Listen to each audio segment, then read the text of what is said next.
Мой позывной «Викинг». Служу в 16-м отдельном мотопехотном батальоне. Расскажите, пожалуйста, вот первые бои, бой за Лукашовку, в котором, по сути, у вас произошел второй день рождения, 9 марта. Да, Как это было? Нас завезли 6 числа. Местность была не разведана. Должным образом. Мы заметили, конечно, что там находилась техника, укрепились на позициях, получили боевую задачу. Через сутки у нас начались первые сюрпризы. Это выехали гражданские со стороны фронта на 2 машинах. Специально, по всей видимости, взяли с собой детей для отвода глаз. Как только они скрылись за горизонт по направлению к нашему населенному пункту, нас начали накрывать смерчами со стороны противника. С каждым днем артиллерия била все сильнее и сильнее. И вот 9 числа в 7:20 утра у нас произошел инцидент. Инцидент в чем заключался? Мой пост передовой находился в открытом поле. Впереди находился противник. Противник выбрал себе очень удобную позицию, так как там был небольшой яр. И танки, которые заезжали туда, у них видно было только дуло танка. И они оперативно начали выходить. Выходить они начали по направлению левого фланга и правого фланга 6 отдельными колоннами. В составе этих колонн было мной лично насчитано 27 единиц танков.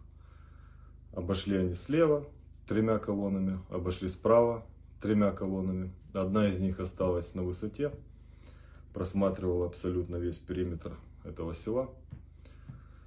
Обошли, отрезали нас. Я принял решение постепенно, медленно передвигаться по направлению правого фланга, потому что левый уже был полностью отрезан. Проходил через амбар овощной. Нашел там какую-то свалку. Свалка там находилась на возвышенности, метров в 200 от колонны, которая осталась резервом. Какие силы, скажите, были против 27 танков вот у вас в селе? Какой техникой, каким вооружением вы располагали и сколько было людей? 160 резервистов и 40 наших батальонных. Из батальонных каждый абсолютно показал себя максимально мужественно. Максимально. Все бились до конца. Было с нами 2 брата Бутусины. Русские парни. Настоящие русские. Они воевали за нас, как и их отец. Я знаю их, да. Да, отцу огромный привет передаю. Братья находились как раз таки в тот момент со мной на передовом посту. И меня от них как раз таки тогда отрезали. Они побежали по левому флангу, а я направился на правый фланг. Они при себе имели РПГ с 3 зарядами. Ну, а танки были у вас? 2 танка было, но качество весьма сомнительное. Просто это было самое начало. Мы, в принципе, на тот момент ничего не имели, не так, как сейчас. Сейчас у нас и командование очень грамотное, как батальонное, так и бригадное, как и в принципе в вооруженных силах. Братья подошли вплотную к колонне. Братья Бутусины подошли с РПГ, они решили атаковать колонну с РПГ. Да. Они догнали вражеский БТР или БМП, я уже точно не помню. И подорвали его. Дальше отошли в населенные пункты, корректировали артиллерию. Ничего себе. Да. Героический поступок. Братья-герои, действительно. А возвращаясь к моему правому флангу, я занял высоту. У меня была рация. У товарища была рация, я ее забрал, начал корректировать огонь артиллерии с удобной для этого высоты. Накорректировал. Сзади услышал, как подъезжает КРАС вражеский. С КРАСа спешивается пехота противника. Пехота начинает окружать то место, где мы находились. В этот же момент слева от нас падали грады в 200 метрах уже на тот момент. Пехота начала рассредотачиваться вокруг нашего места. Вели интенсивный огонь В тот момент я понимал, что уже дела весьма печальны. Оторвал антенну из рации, выключил ее и выбросил.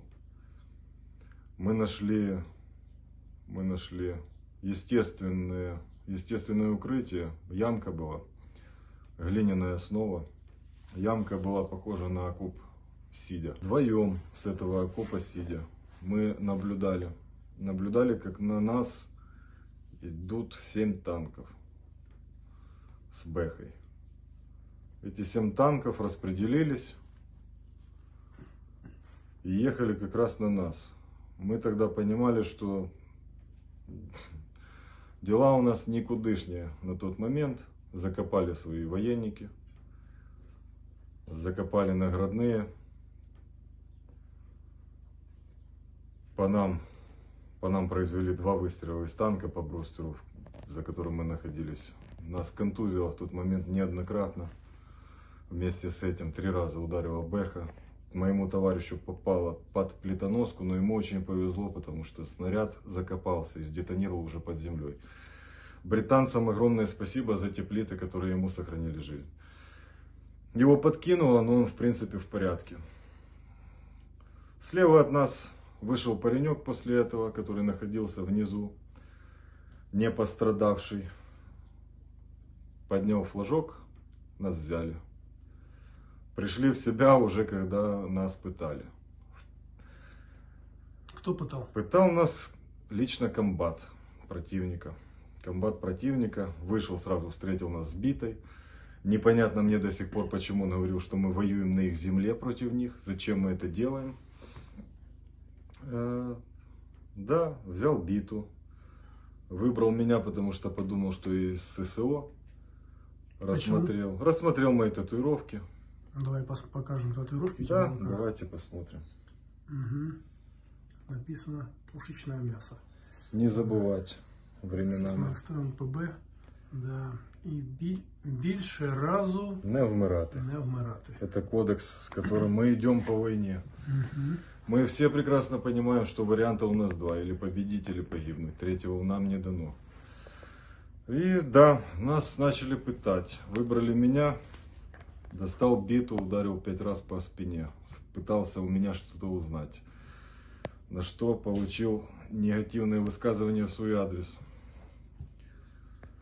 Дальше подъехали какие-то специалисты, их местные. Местные, я имею в виду того БТГРа, который на нас зашел. Сказали, вот ты как самый борзый, сейчас встанешь, одевайся. Я уже в тот момент начал одеваться. Они продолжали свой разговор, сказали, все, ты сейчас поднимаешься, мы тебя грузим на танк, подъезжаем к коровнику, в котором находилось большинство из наших. То есть те, кто продолжал оборону. Да, они мужественно продолжали оборону даже в такой безвыходной ситуации. То есть наши танки были не в боеготовом состоянии, да? Да. То есть не смогли поддержать. Да, у одного не крутилась башня, но танк второй не ездил. Вы с гранатометами, по сути, остались против 27 танков. Да. Я отказался выходить с белым флагом, потому что они сказали, все, ты сейчас выходишь, они покидают помещение амбара, и мы их расстреливаем. Я сказал нет, после чего получил 5 ударов ногой по голове. Выбили даже серьгу, которую я после этого пытался найти, так и не нашел. Нас погрузили на мотолыгу после этого. Еще один парень пострадал, особо пострадал, ему загнали нож в руку, поврежден нерв. Рука не шевелится до сих пор. Нас погрузили на мотолыгу. Повезли как подарок к Амбригу. На мотолыге мы поехали по направлению к населенному пункту Ивановка. У них там тоже Черниговская область. Да, у них находился штаб бригады в том месте. По дороге перед тем, как нас погрузили, мне надели удавку на шею, связали руки, ноги. Забыл, как это называется, но я сейчас покажу. Вот такими вот штучками. 3. шрамы пооставались. Они, видимо, демоны изгоняли. Страх у них был очень высоким даже перед теми людьми, которые стояли безоружными и с завязанными руками и ногами. Сказали, если я падаю с мотолыги, расстрел будет, расстреляют всех. Мы поехали, за нами увязался танк на прикрытие. Танк нас начал обгонять, поехал чуть-чуть вперед, дуло повернул на нас. Как произошел подрыв на мине? То есть мотолыга свернула на обочину? То есть Нет, мы следовали по дороге, на дороге прям находились их мины. Мне это непонятно. Но мне это понравилось. На 2 мины наехали, подорвались. Танк чуть-чуть дальше проехал, подорвался там же. Но чем-то полегче, потому что экипаж контузил, они просто вернулись обратно. Мне это тоже непонятно. Я слетел, пацаны меня поймали сразу же. Сколько было всего людей на мотолыге пленных? Нас было 9. Нас было 9. Пацаны поспрыгивали, я уже висел на удавке. Борода спасла, смягчила это удушение. Осколок нашли ребята, срезали эту удавку,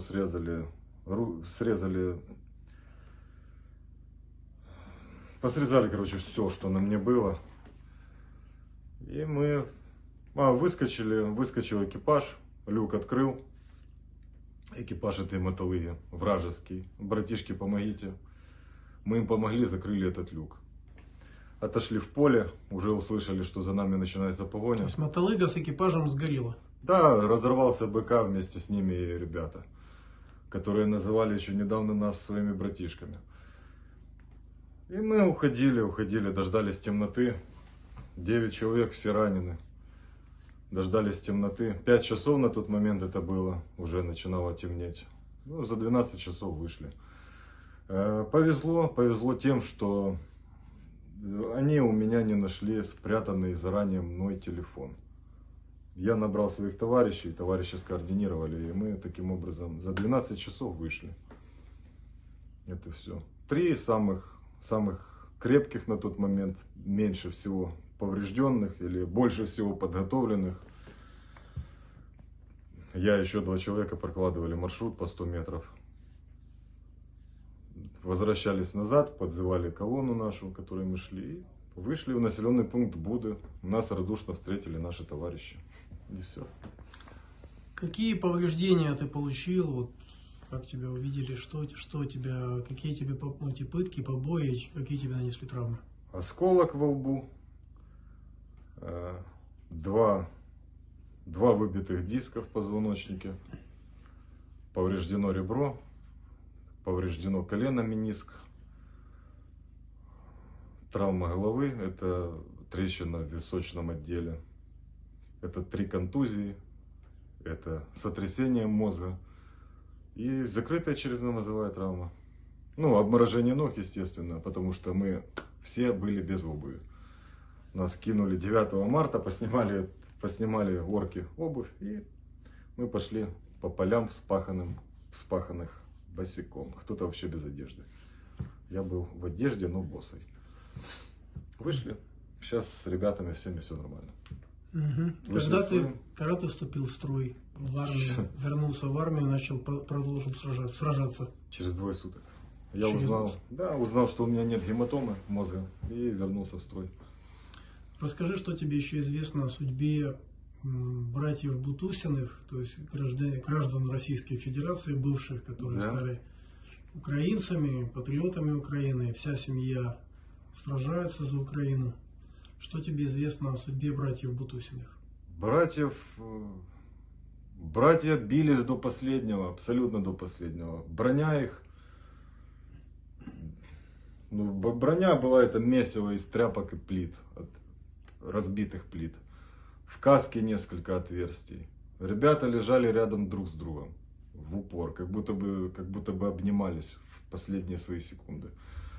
Но было видно, что сражались до последнего. И последнее, что я вообще услышал в рацию от своих, тех, кто находился в том населенном пункте, это выходили на меня братья и спрашивали, все ли со мной в порядке. Все, в принципе. Ну, бойню устроили там, конечно, эти ребятишки. Но мы им отомстили и еще будем мстить. до последнего. Выбора у нас нет, как я уже ранее озвучивал. Или победа, или смерть. А победа ближе.